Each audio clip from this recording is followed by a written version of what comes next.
वर्ष के अंदर दुनिया के अंदर अपनी एक नई पहचान बनाई है। वैश्विक मंच पर भारत की प्रतिष्ठा बढ़ी है। हम सब इस बात को जानते हैं। यह वर्ष देश की आजादी का अमृत महोत्सव वर्ष भी है।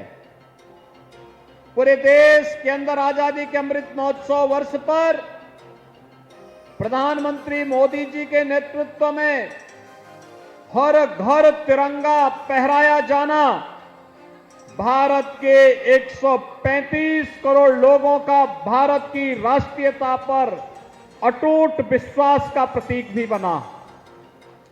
तो वैश्विक मंच पर आपने देखा होगा, जिस ब्रिटेन ने 200 वर्षों तक भारत पे शासन किया, उस ब्रिटेन को पछाड़ करके भारत आज दुनिया की 5वीं बड़ी अर्थव्यवस्था बना है।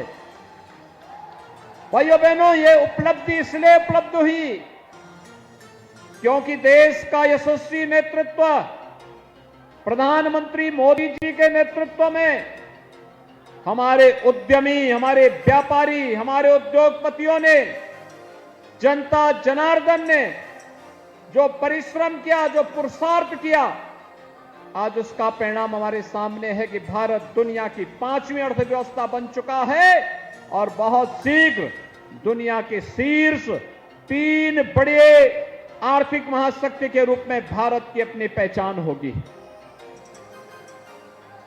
दुनिया के G20 के देश, वे 20 बड़े देश जिनका दुनिया के 80% संसाधनों पर अधिकार है, अगले 1 वर्ष के दौरान प्रधानमंत्री मोदी जी के नेतृत्व में विश्व शांति, सौहार्द और समृद्धि की रणनीति तैयार करेंगे। भारत को आजादी के अमृत महोत्सव वर्ष में सौभाग्य मिलना हर भारतवासी के लिए गौरव की बात होनी चाहिए और इसके लिए हम प्रधानमंत्री मोदी जी का हृदय से अभिनंदन करते हैं। भाइयों बहनों, फिरोजाबाद आज अपनी एक नई पहचान बना रहा है। ये पहचान पहले सच था कि यहां के पूर्वजों ने, यहां के लोगों ने ग्लास उद्योग के क्षेत्र में एक नई पहचान बनाई थी। जिन महापुरुषों ने, जिन कारीगरों ने, जिन हस्तशिल्पियों ने फिरोजाबाद को इसका केंद्र बनाया था, मैं उनको नमन करता हूं। लेकिन भाइयों बहनों, समय के अनुरूप लोग राजनीतिक नेतृत्व तो प्राप्त करते गए, लेकिन फिरोजाबाद की इस पहचान को भी मिटाते गए। यहां का आलू किसान हो या यहां का ग्लास उद्योग में लगे हुए हस्तशिल्पी और कारीगर हो, इनको लोगों ने भुला दिया था। लेकिन आज मुझे बताते हुए प्रसन्नता है कि फिरोजाबाद का ग्लास का उद्योग फिर से अपनी एक नई पहचान बना रहा है और आज तो 1000 करोड़ रुपए का एक्सपोर्ट अकेले फिरोजाबाद का ग्लास उद्योग फिरोजाबाद से कर रहा है। उसको तकनीक के साथ जोड़ने, उसको नई सुविधाओं से युक्त माहौल देने, उसे डिजाइनिंग देने और अब उसे हम पैकेजिंग के साथ भी जोड़ रहे हैं। इसके एक्सपोर्ट को बढ़ाने के लिए उत्तर प्रदेश सरकार आपको भरपूर सहयोग करेगी, आश्वासन देने के लिए आज मैं आपके बीच में यहां पर आया हूं। हमें भी खुले दिमाग से फिरोजाबाद को दुनिया के ग्लास के सबसे अच्छे केंद्र के रूप में विकसित करने के लिए अपने आप को तैयार करना होगा। और मुझे प्रसन्नता है, जब भी हमें किसी विदेशी अतिथि के लिए कोई ऐसी उत्पाद देनी होती है तो मैं मनीष असीजा से कहता हूं कि भाई फिरोजाबाद की आइटम इस बार हम लोग देंगे, आप वहां से कोई एक आइटम लेके आओ। यानी वो पहचान बनती है जिले की। और भाइयों बहनों, आज मैं आपके पास आया हूं यही कहने के लिए, हमारी परंपरागत पहचान को डबल इंजन की सरकार जहां आगे बढ़ाने का कार्य कर रही है, तो मैं फिरोजाबाद वासियों का अभिनंदन करूंगा कि पिछली बार स्थानीय निकाय के चुनाव हुए थे, डबल इंजन के साथ उन्होंने ट्रिपल इंजन को भी जोड़ने का काम किया था और फिरोजाबाद में पहली बार मेयर के चुनाव हुए थे और भारतीय जनता पार्टी का झंडा लहराया था आपने। परिणाम सामने है। फिरोजाबाद को स्मार्ट सिटी मिशन के अंतर्गत अनेक सौगातें मिली। स्मार्ट रोड का मिला, इंटीग्रेटेड ट्रैफिक मैनेजमेंट का मिला। आज हम ITMS को सेफ सिटी के साथ जोड़ रहे हैं और भाइयों बहनों, जिस दिन ये परियोजना पूरी हो जाएगी उस दिन फिरोजाबाद के अंदर आप देखना, उत्तर प्रदेश में अपराधी पहले प्लान कर गए हैं, फिर भी अगर जहां कहीं कोई चंडमुंड निकलने का प्रयास करेगा और किसी ने किसी व्यापारी को, राह चलते हुए राहगीर को, बहन बेटियों के साथ कहीं दुर्व्यवहार करने का प्रयास किया और वह अपराध करने के बाद भागने का प्रयास करेगा तो एक एक गतिविधि कैमरे में कैद होगी। अगले चौराहे तक पहुंचते पहुंचते वो कहीं ढेर हो चुका होगा। आज उत्तर प्रदेश में अपराधी के लिए और अपराध के लिए कोई जगह नहीं और उस नई तकनीक को विकसित करने के लिए ही स्मार्ट सिटी मिशन के अंतर्गत जन सुविधाओं का विकास करने के सामने एक बेहतरीन प्रयास आगे बढ़ा है। भाइयों बहनों, कौन सोचता था पहले कि ग्रामीण क्षेत्र हो या नगरीय क्षेत्र, हर घर नल की योजना जल जीवन मिशन के अंतर्गत पूरी होनी चाहिए। आज वह सफलतापूर्वक आगे बढ़ रही है। जल जीवन मिशन, हर व्यक्ति को शुद्ध पेयजल की आपूर्ति। शुद्ध पेयजल की आपूर्ति का मतलब आधी से अधिक बीमारी का समाधान।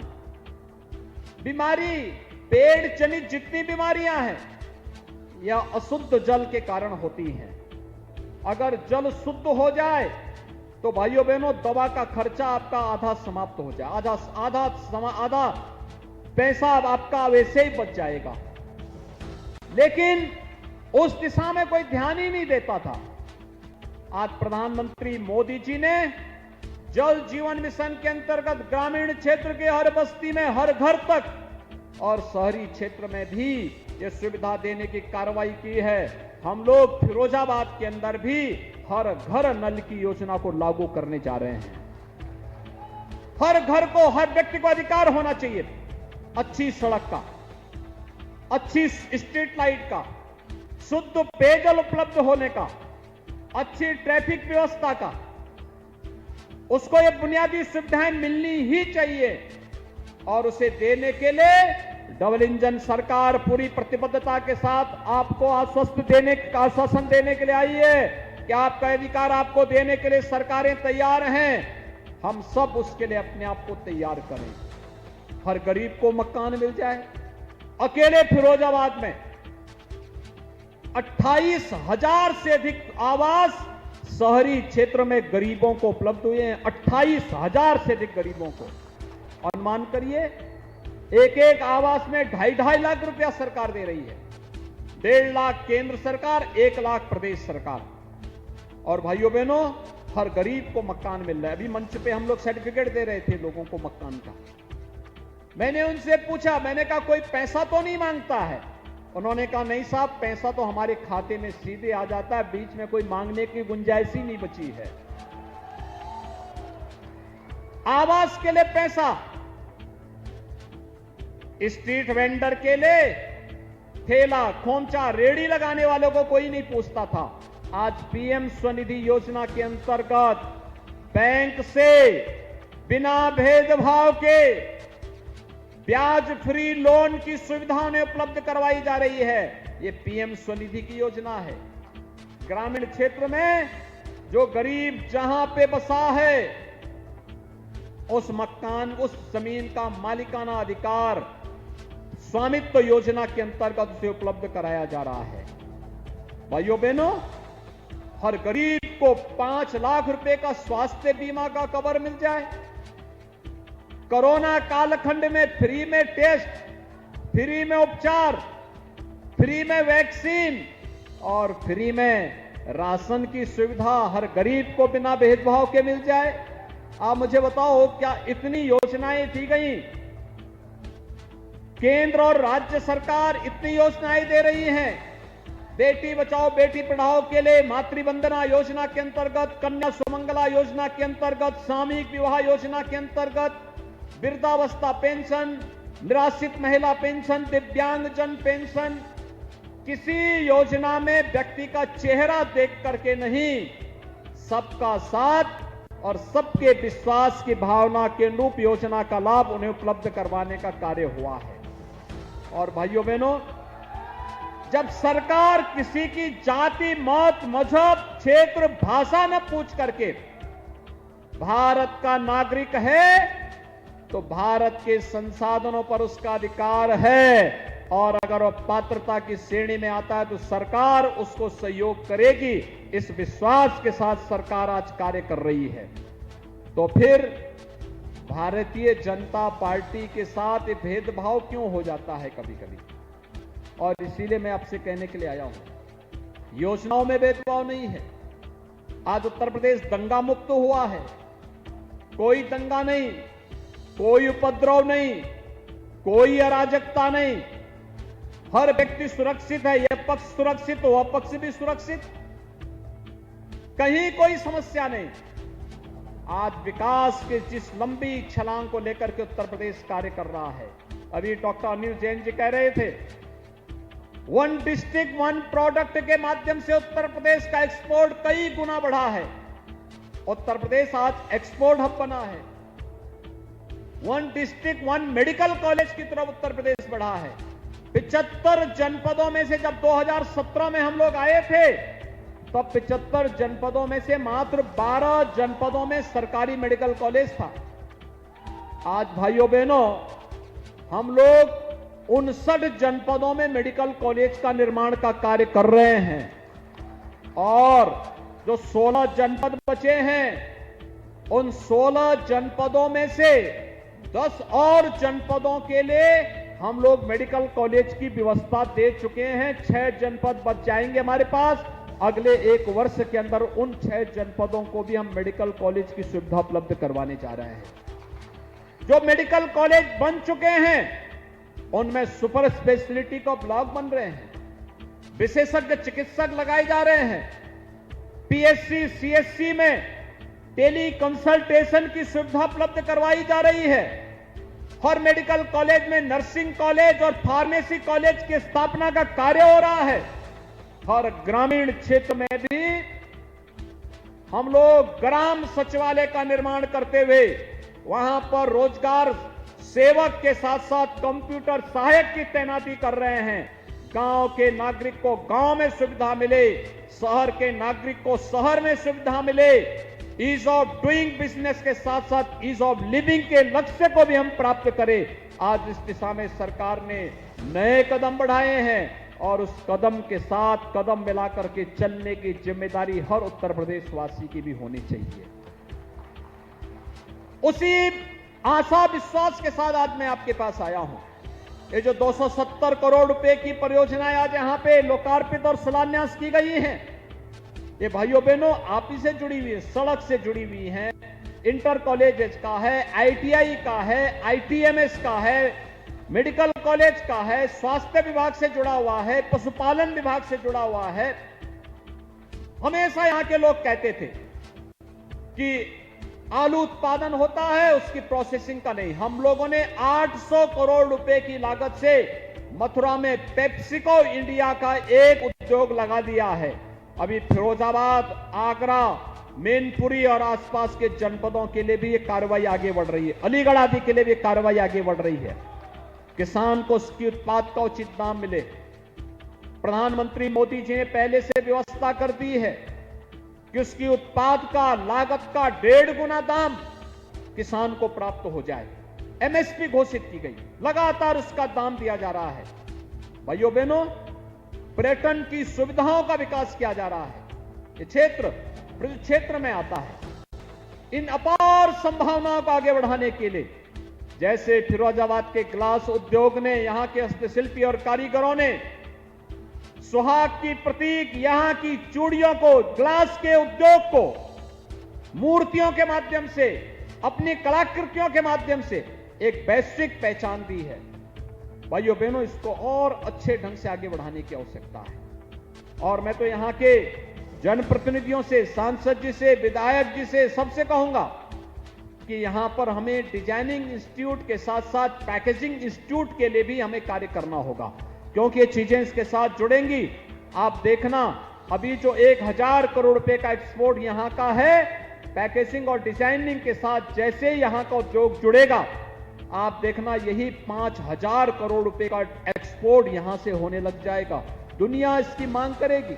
हम जब वैश्विक मंच पर इसकी तुलना करते हैं, हमारे फिरोजाबाद के ग्लास उद्योग के सामने दुनिया का ग्लास उद्योग कहीं नहीं ठहरता है। लेकिन हमारे यहां अच्छा स्किल है, लेकिन कहीं ना कहीं हम लोग अपनी ब्रांड को आगे बढ़ाने में कोताही कर लेते हैं। और इसलिए भाइयों बहनों, आज उत्तर प्रदेश संवर रहा है, आगे बढ़ रहा है। नए भारत के नए उत्तर प्रदेश के लिए हम सबको तैयार होना होगा। और मैं आह्वान करूंगा फिरोजाबाद के अपने उद्यमियों से भी, ग्लास उद्योग से जुड़े हुए कारीगरों से और हस्तशिल्पियों से भी, समाज जीवन के एक क्षेत्र में कार्य करने वाला, मैंने पहले भी कहा, एक विद्यालय कोई बनाता है, एक चिकित्सालय कोई बनाता है, वह भी हमारे लिए निवेश है। कोई उद्योग लगाता, छोटा हो, 2 लोगों को काम मिले, 10 लोगों को मिले, 100 लोगों को मिले, वह भी एक उद्योग है, वह भी एक निवेश है। उन सबको सुरक्षा देना सरकार का कार्य होगा, उचित माहौल देना, सुविधाएं देना ये सरकार का कार्य होगा। आप लोग आगे आइए, सरकार आपके साथ खड़ी होकर के आपको हर प्रकार की सुविधा और सुरक्षा प्रदान करने के लिए सदैव तैयार रहेगी। आज यहां पर जो 270 करोड़ रुपए की परियोजनाएं मिल रही हैं, हमारे सांसद जी, विधायक जी, महापौर, इन सभी जनप्रतिनिधियों के प्रयास से ये योजनाएं आपके यहां आ रही हैं। लेकिन फिरोजाबाद को अभी एक लंबी दूरी तय करने के लिए कार्य करना है। एक नया फिरोजाबाद, डबल इंजन सरकार के साथ स्थानीय निकायों में भी बुनियादी सुविधाओं को जो सरकार देगी, उस विजन को जमीनी धरातल पर उतारने के लिए उस प्रकार के बोर्ड के गठन की तैयारी के साथ हम सबको कार्य करना होगा। और इसलिए मैं प्रबुद्ध जनों से भी अनुरोध करूंगा, वे सभी इस विजन के साथ जुड़ेंगे, इस विश्वास के साथ। 270 करोड़ रुपए की लागत की इन परियोजनाओं के लिए मैं फिरोजाबाद वासियों को हृदय से बधाई देता हूं, अपनी शुभकामनाएं देता हूं और आप सबको आश्वस्त करता हूं कि ग्लास उद्योग से जुड़े हुए जो अभी मेरे पास कुछ प्रतिवेदन आए हैं, इनका समाधान भी सरकार करेगी। और साथ साथ फिरोजाबाद से जुड़ी हुई उन हर समस्या के समाधान के लिए सरकार आपके साथ खड़ी होकर के कदम से कदम मिला करके इन समस्याओं का समाधान करके फिरोजाबाद को एक नई पहचान दिलाने के लिए आपके साथ सदैव खड़ी रहेगी। इन्हीं शब्दों के साथ आप सबको मैं अपनी शुभकामनाएं देता हूं। धन्यवाद। जय हिंद।